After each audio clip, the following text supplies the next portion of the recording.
Bank C-suites are still largely filled with baby boomers. Therefore, executive succession planning is top of mind for everybody in the banking industry. Many industry surveys would point to approximately 50% of all bank CEOs in the country turning over in the next 5 to 7 years. Of course, with a baby boomer C-suite, many of the key leaders will also turn over. It's a very interesting dilemma in the banking industry, knowing that the next logical C-suite leaders are Gen Xers, which are 30% less by population than boomers. Therefore, it's imperative that banks really address succession planning and really think through who's next on the leadership C-suite team. I would also note that the banks that are under $2 billion have a particularly difficult time thinking through succession because they typically can't afford the bench that larger banks enjoy.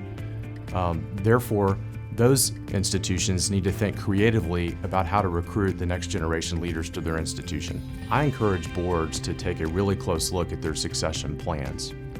Start with the CEO and ask the question, do we really have the right CEO successor for where our bank will be when that time comes?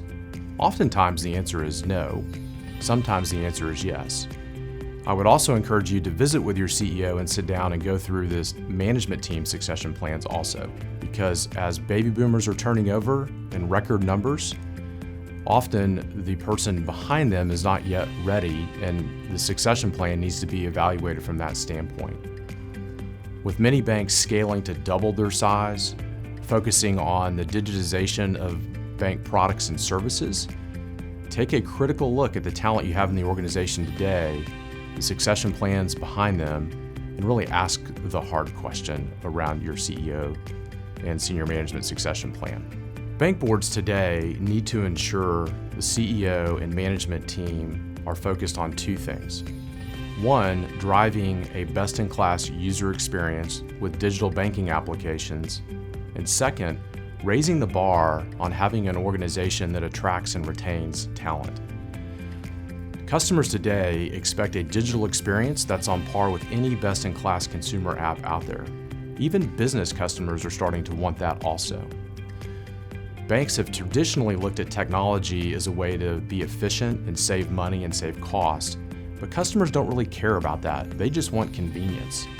So boards today need to evaluate how their leadership is doing around user experience metrics in order to be relevant for customers today and customers of the future.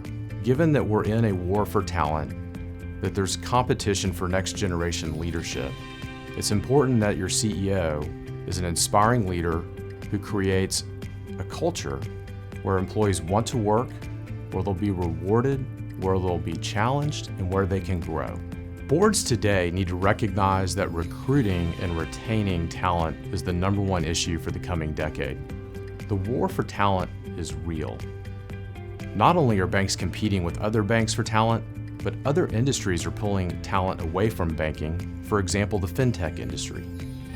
Therefore, it's important that you have a CEO who inspires their people, offers a rewarding career, and fosters a collaborative culture. Those that do that will have a higher likelihood of keeping and retaining their talent. As your CEO thinks about how to move forward as an institution, encourage them from the board level to really evaluate the culture, and do we have the kind of culture that's going to attract and retain people for the future?